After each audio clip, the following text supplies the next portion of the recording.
I am not okay. Darren Nefsey. Why you doing this? What is good, guys? This is Michael Williams from Cartoon Universe, and we got to talk about Starco, Tomstar, all the different ships that have been going on. Kellyco. What is the Marco Kelly ship? I don't even know. I'm slacking, boy. Mark Kelly. That is dangerously close to another name of which we will not speak of on this channel. But as you can tell by the video, I'm here to talk about why Starco is gonna still happen. Everybody relax. Now, I already know in the comments, we're gonna get comments like, oh, you just want Starco to happen. You're just in denial. Just let it go, blah, blah, blah. We got similar things when we kind of theorized that Rose was Pink Diamond. People thought that we didn't want Rose to be violent or anything. And I actually think it's better if she actually killed Pink Diamond because I think that's a more interesting thing for Steven to have to grasp, but nope, that ended up not being the case. So with that said, I think it's a very similar situation here. I personally am not necessarily rooting for any particular ship. I'm not a big shipping person. As long as the story's good, doesn't really matter to me who gets together. So just understand that going in. I'm not some big Starco head. I like all the ships in different ways. I think they serve the plot in their own unique manners. So just to get that out of the way, I'm not defending Starco because I'm some raging Starco fanboy. I'm defending it because I think it's still obvious that that's what's going to happen, and I see a lot of people freaking out about it. Ultravox on Twitter actually kind of said exactly what I was thinking, which was that people in this fandom usually take things at face value, which is very interesting. Something happens on screen, and a large portion of the fandom takes it very literally. So if you're a Starco fan and you're worried about it, I'm here to kind of help you calm down and cope with what's happening right now. And if you're not a Starco fan and you want Tomstar to happen and Mark Kelly to happen, this might be bad news, possibly. But I'm sorry that I'm just reporting what I see. So in the highly anticipated episode Curse of the Blood Moon, Star and Marco ended up severing their ties of the Blood Moon, which was apparently a curse that caused them to have their souls connected, which we knew, but apparently it suggested that this was the reason for both of them having these sort of unwanted, uncontrolled feelings for each other. So they broke that, and they would actually forget the moment that they fell in love. And that, okay, look, I'm not a Starco fanboy, but that really broke my heart to see, because it was clear, as Star said right before it cut off, what if it isn't the curse? What if it's not the curse that caused this? This is probably something that was happening, that was kind of brewing for a long time before they even had the Blood Moon Ball. And that is the moment it cut off. Now, whether this actually means that they're officially not in love or not, or if it literally just breaks the curse, has yet to be seen. Marco did say that he saw Star as his best friend when he finally awoke from that dreamlike state, but it's possible that it's just a side effect of them immediately coming up from severing ties. But I think it's still very clear that Darren Nefsey intends for these two to get together, and it's for a multitude of reasons. For starters, there's a foreshadowing with Tom's grandpa. He's kind of crying and lamenting over the fact that when he met his great-grandmother, he actually ended up using the same exact method, and he forgot the moment that they fell in love, and he regretted it ever since.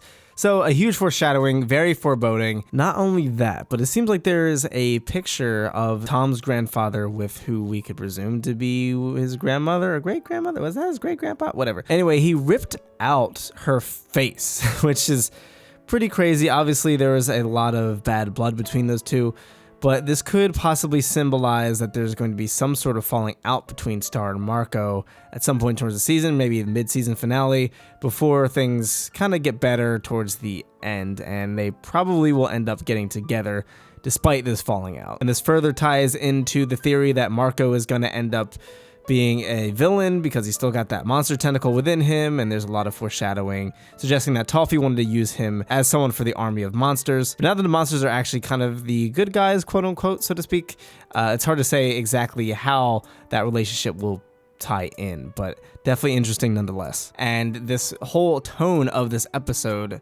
leading up to this point, it's very, very clear that what they're about to do is something that they probably shouldn't be doing. It's something very dramatic. There's a lot of dramatic build up to what they're doing. Tom even goes as far to say, yeah, but that's what we want, right?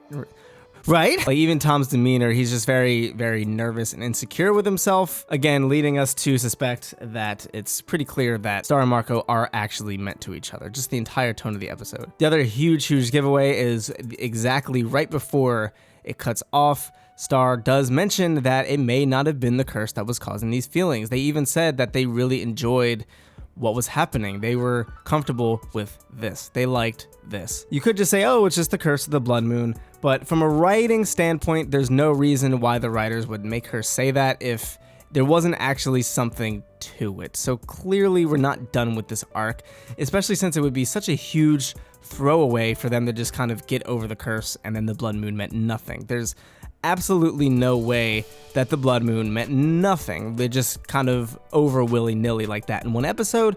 No way, man. There's definitely way more to this than that. Another big piece of info is that the picture of who we presume to be Alphonse the Worthy literally kind of eggs Marco on to go to the blood moon ball, saying that it is the moon of lovers. That would make Marco and Star lovers, and obviously Alphonse the Worthy was egging him on before they actually did the dance. Now, as far as what's going to happen with Tom and Star and Marco and Kelly, Tom and Star are still together, but I think they're going to realize that they're not really meant for each other. And even Tom has said this, that Marco, there's still a thing there. He recognizes it. He's aware of it. And I think Tom, now that he's working on his temper, I think he'll kind of let them go without any much of a fight or resentment. He cares about Marco, he cares about Star, and I think at this point in his character development, he'd rather just see them happy. Marco and Kelly, I think that's a little more complicated. She could go back with Tad, but Tad's really toxic. Please don't do that, Kelly. Be a single woman. But she also seems chill, and she also admits that she has feelings for Tad still, and she is aware that Marco has feelings for Star still, so